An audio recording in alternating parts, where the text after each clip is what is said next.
Don't emphasize long time. Anyways, yeah. But we really appreciate him, and I thought it was very interesting when we started talking, and that movie came out last summer about, was it Sound of Freedom? Yeah, I thought the timing and your coming, I thought that was very it was interesting. a great movie. So anyways, that's kind of the theme. So I'll let Don go ahead and start, and I'll get back there and Thank you. press buttons. Well, it's a pleasure to be with you. Your church has such a great reputation of leaning into God's work around the world, and bless you for that. You have such a long-standing history of that, and it's a great tradition. It's a great DNA to leave from generation to generation. So bless you for your faithfulness in doing that.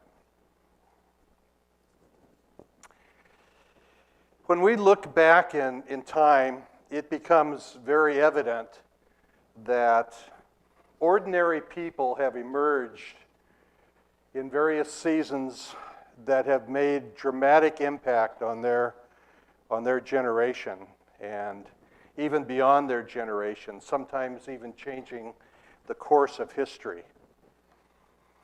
C.T. Studd was born in England in 1862. That name may not immediately trigger any memory in your mind, but let me tell you a little bit about him, because his faith, his determination, his courageous actions are still impacting people today.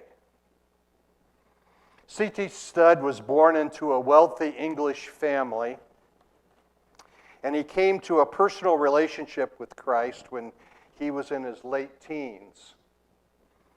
He experienced great success in the national sport of cricket, something that isn't real popular here in the States, but certainly was there in England. And his national reputation was well known throughout the nation at that time, and his life was really shaping up quite nicely because of his expertise in that area. But life took a surprising twist for him when his brother suddenly became quite ill. Life-threatening illness struck his brother. And C.T. suddenly began to wrestle with the issues of death and eternity. And what was all that about? And what was the meaning of that? C.T. wrote, "What is fame and flattery worth when a man comes face to face with eternity?" And so C.T. Studd decided to set aside his sport and committed his life to following whatever Jesus had for him, to passionately serve Jesus with whatever that meant. He didn't know what that meant at that time, but within about a year, he and a really good friend consulted with Hudson Taylor, a name you're probably familiar with. And C.T. and his friend left for China and became the founding folks for China Inland Mission, a mission that had dramatic impact on thousands upon thousands of individuals. And while in China, another life-changing experience happened for C.T. His father died and left C.T. with a large inheritance. C.T. was suddenly fairly wealthy. But rather than keeping the money for himself or even using it for his own ministry, God led him to give away all of it. He gave part of the money to George Mueller and his mission with orphans. He gave part of the money to Booth Tucker for the Salvation Army. He gave part of the money to Moody Bible Institute. And he gave part of the money to George Holland's work amongst the England's poor. And after years of ministry there in China, God laid on C.T.'s heart the need for the gospel in Africa, referred to as the Dark Continent during that time.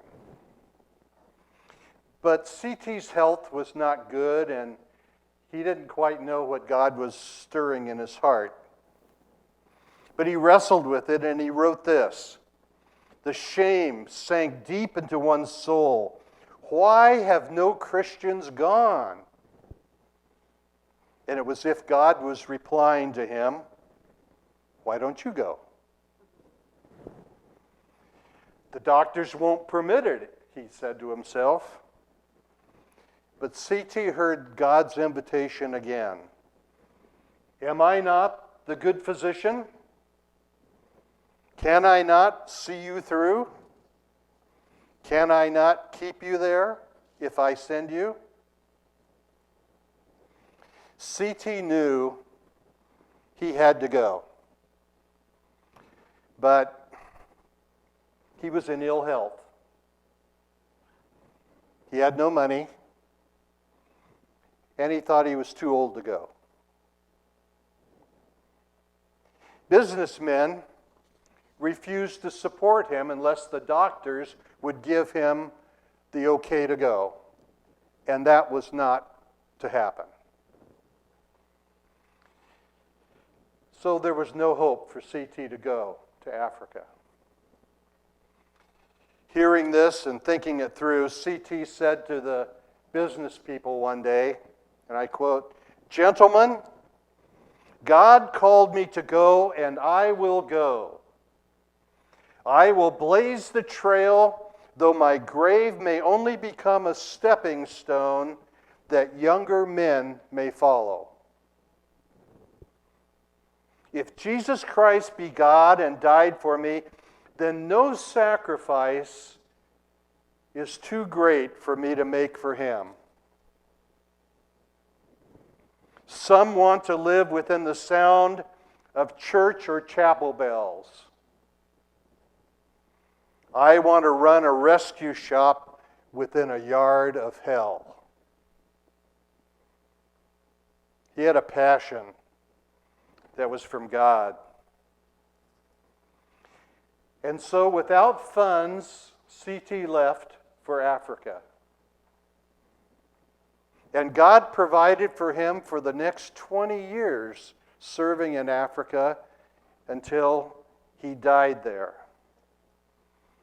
And his pioneer work was not in vain, because just as he had said, many, many followed in his footsteps thereafter. One individual listening to God and following his lead is powerful, is life-giving, is life-changing. You may have heard of Amy Carmichael. Amy was the youngest of 7 children. And at the age of 17, one day Amy was walking to church with her brothers, and she observed a poor woman carrying a really heavy load. So Amy and her brothers hurried over to help her. Well, the respectable people observing were not at all pleased that she was interacting with this poor woman walking down the street. Amy was horrified because she knew in her heart this was the right thing to do. And as Amy walked down the streets with the rags of the woman and the rain blowing into her, it was as if she heard God speaking these words to her: "Gold, silver, precious stones, wood, hay, stubble, every man's work will be made manifest, for the day shall declare it. The fire shall try every man's work of what sort it is, if any man's work abide." Amy said it was if she heard God speaking those words to her, and she turned around to see if anybody was audibly speaking those, but it was just God speaking to her in her heart. When she finally arrived home, she went up to her bedroom, and she began thinking about that experience and what she understood God saying to her. And she made this commitment right there at that time. I will listen to God's voice, and I will follow him. I will leave earthly possessions if that's what's necessary. And I will listen to only the applause of God and not those of mankind. She had no idea what the implications of that commitment would be that moment, but they were dramatic. Just 3 years after that event, Amy was preparing to go to Asia. But life took a twist for her. She was in ill health. There were days that she could hardly even get out of bed. What was God doing? What was she to do? That's where God was calling her. And she couldn't go. Well, Amy got to work right where she was. Not a bad answer. And she lived in a mill town, and she observed that there were lots of girls that worked in the mill that were very poor. And she had a heart for those girls. And she began bringing them to church. But once again, she faced the opinion of other people. The proper people in church were not approving of the mill girls attending their church. You see, in that time, it was customary for the girls to wear hats if they were in worship. And the mill girls couldn't afford hats. They were too poor. Amy, realizing this problem, got to work.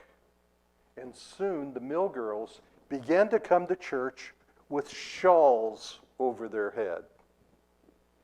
And they became known as the Shawlies.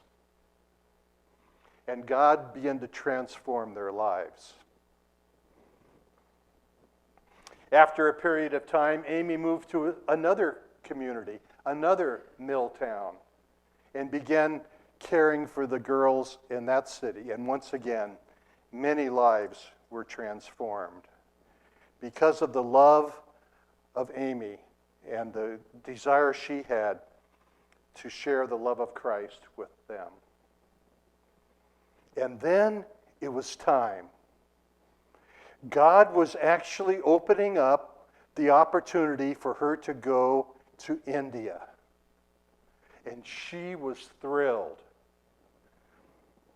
And while in India, Amy's ministry was focusing on caring for children and young girls in particular. She dedicated herself to minister to young girls that were being forced into Hindu temples to serve as prostitutes for the priests. This was the plight of many young girls in India. And over the next 50 years, Amy ministered to these young girls and established orphanages and safe places for them and nurtured them and provided spiritual formation for them. And many girls were rescued as a result of her efforts. One individual listening to God and following his lead is powerful, is life-giving, is life-changing. And isn't that the storyline of so many in Scriptures?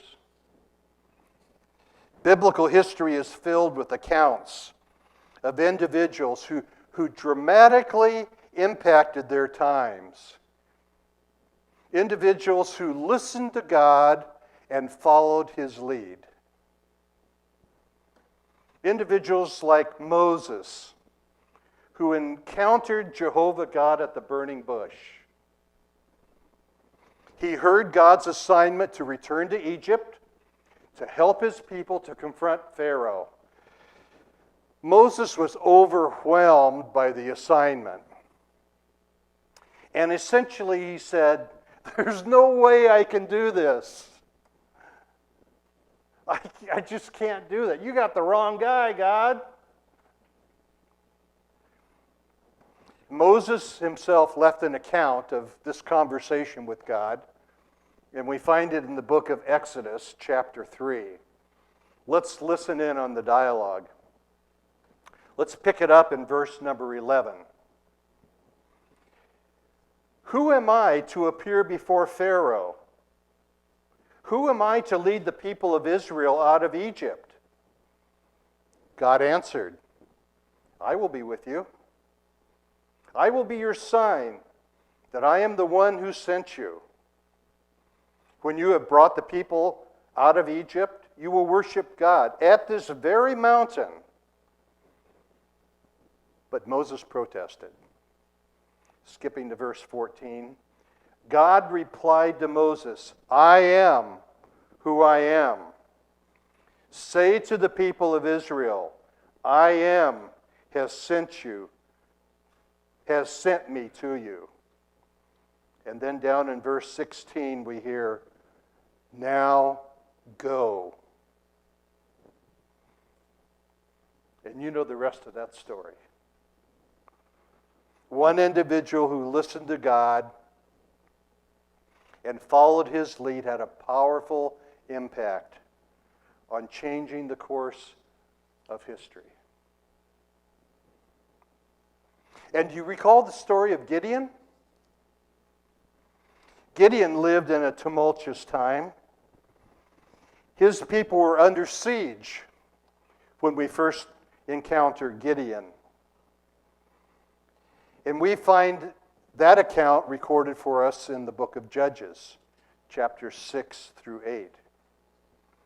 And there we first learn the following. The Midianites were so cruel that the Israelites made hiding places for themselves in the mountains, in caves, and strongholds. Whenever the Israelites planted their crops, marauders from Midian and Amalek and the people of the east would attack Israel, camping in the land and destroying crops. They left the Israelites with nothing to eat, taking all the sheep, goats, cattle, and donkeys. Gideon encountered God one day as he was hiding out, but still trying to salvage some grain at least that the Midianites would not confiscate. And we pick that up in verse number 11. Gideon, son of Joaz, was threshing wheat at the bottom of a winepress to hide the grain from the Midianites. The angel of the Lord appeared to him and said, "Mighty hero, the Lord is with you." Now, let me pause here just a moment. Gideon for sure did not see himself as a mighty hero at that moment. He was hiding out. He was afraid. But here's the cool thing. God saw him as a mighty hero. God saw him as he was going to be and not just what he was at that moment. Think about that for a moment. God saw him with what he could be, what he was going to be. And that's how God sees you as well. That's worth a message right there. But back to the text. Verse 13. "Sir," Gideon replied, "if the Lord is with us, why has all this happened to us? And where are the miracles our ancestors told us about? Didn't they say the Lord brought us up out of Egypt? But now the Lord has abandoned us and handed us over to the Midianites. Do you ever feel that way? Oh, where's God right now? God's response back to Gideon was simply, go with the strength you have and rescue Israel from the Midianites. I am sending you. Well, predictably, Gideon's response was, I can't do this. I'm not capable of it. You got the wrong guy. My tribe is the weakest of all the tribes, and I'm the least in my tribe. But God assured Gideon, I will be with you. You will destroy the Midianites as if you were fighting against one. Wow.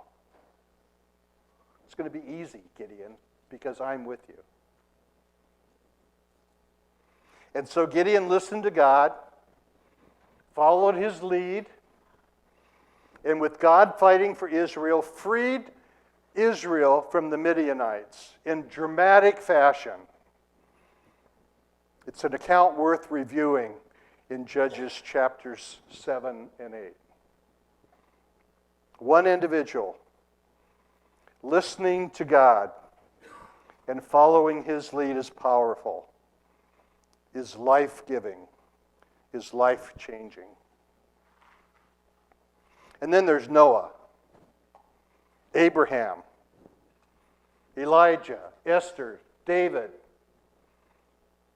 Daniel, John the Baptist, Mary, the Apostle Paul, and the list goes on, right? The scriptures are packed with illustrations of men and women who impacted their times and changed the course of history as they listened to God and followed his lead. Never underestimate the power of one. The power of one person listening to God and following his lead. Remember New is a modern illustration of the power of one. An Alliance businessman from Ohio was in pursuit of a deeper relationship with God. Then in 2003, the man Carl Ralston was at a conference in Thailand to learn what God was doing through the Alliance in Southeast Asia. When the missionary told of a 12-year-old by the name of New, a young follower of Christ who had been sold by her grandmother into the sex industry, his heart was absolutely devastated. It was as though God was speaking to him. And as was the case with Amy Carmichael, it was almost as if he turned around to see if somebody was speaking to him. It was that clear of a message. The message was, remember this young girl. And don't allow any other children to experience the life devastation that she experienced. Remember New. The call was to an individual to find and to protect New. But the call was also to prevent this from happening to other individuals. No child should ever experience the life trauma that New experienced. Ever. But what could one man do? As we have seen, there is power in one individual listening to God and following his lead. Listening, hearing from God, is always the first and a very important step. But God also requires us to respond, to act, to do something about what he is prompting us to do. And that's the story of how Remember New began. Soon after that conference, the search began for New. Is she safe? Is she still being sold? Is she even still alive? And how in the world do I prevent other children from experiencing what she did? Carl and his wife, Lori, miraculously, after quite some time, years, 2 or 3 years, found New. And God knit their hearts and their passion together, and soon after that, opened the first home of protection so that other children would never experience what New experienced. And that was in 2007. Today, 16 years later, Remember New is active in 16 countries. And we have opened more than 120 homes of prevention, bringing children and young people to safe places before they are sold or trafficked. All praise goes to God for all of this. I have a video clip that I'd like to show you that gives you a little bit of information about Remember New and how we do this protection.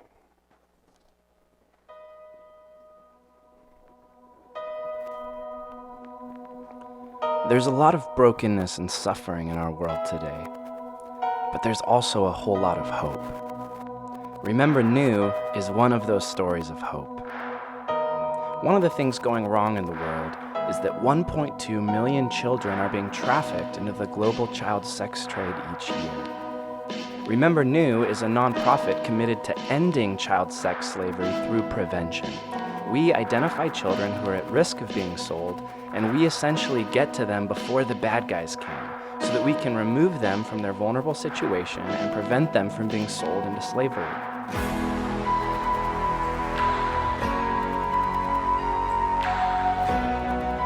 We place at-risk children into homes with Indigenous house parents, where the physical, educational, emotional, and spiritual needs of each child can be met.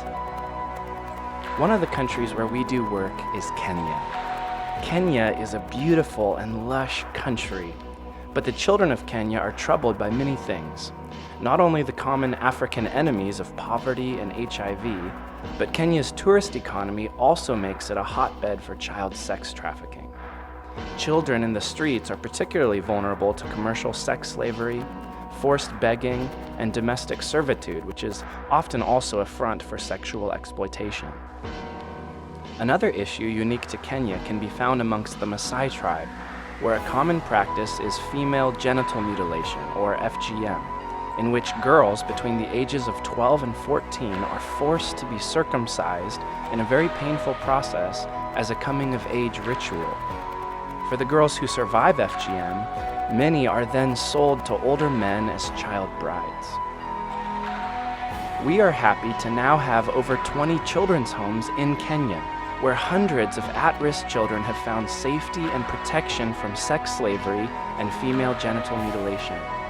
Our children are receiving 24/7 housing and a quality education so that one day they can be sent into society as young adults who will become cultural influencers and leaders who can live out their God-given dreams in the world. As churches, organizations, and people like you continue rising up to shed a light on these issues and partner with us, we're excited to prevent many more at-risk children from being sold and exploited.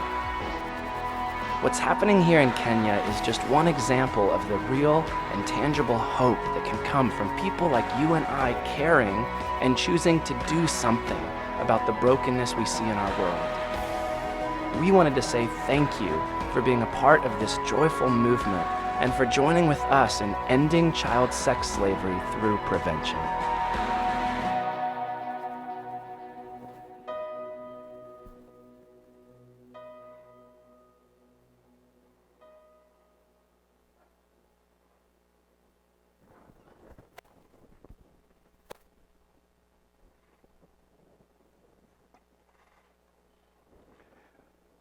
Not only are children and youth being spared the horrific death of sexual bondage, they are hearing and experiencing the love of Christ. And they are thriving in their safe environment. By God's grace, some 90% of the children that come into our homes over a period of time make a personal decision to follow Christ. That's pretty amazing. They see the love of Christ demonstrated before them, and they hear the Word of God being presented to them. One child, one life at a time.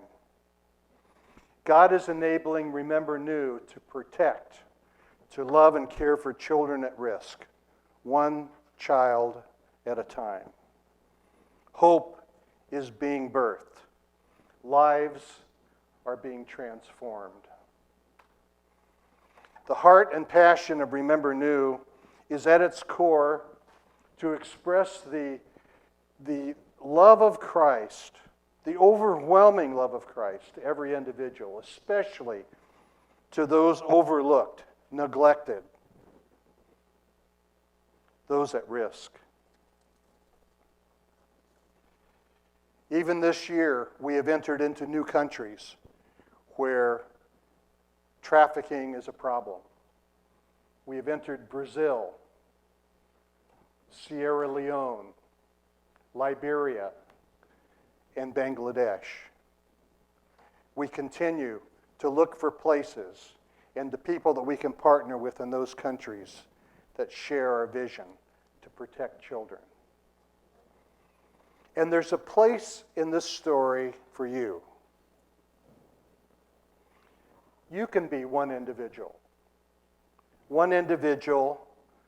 after another, hearing of the reality of this global epidemic and sensing the prompting of God in your own heart to protect one more child, to make a difference in the life of one more child. One individual stepping in to help us through child sponsorship so that we can protect one more child. One individual listening to God and following His lead is powerful, is life-giving, is life-changing. So what's the takeaway for you today? Well, first of all, know that you can make a powerful impact on the lives of a child at risk around the world.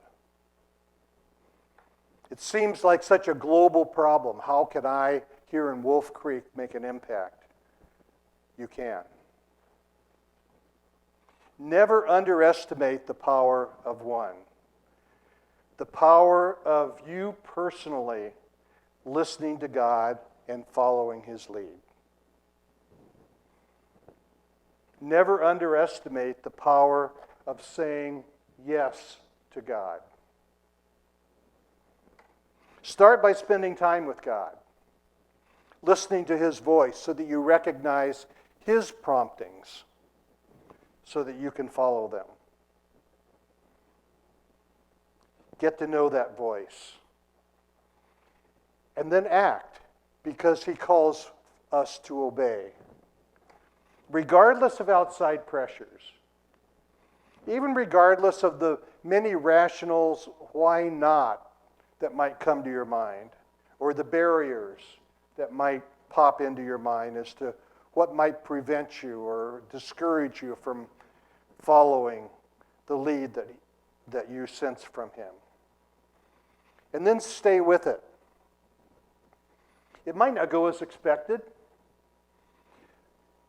Often the course that we start in has its surprises.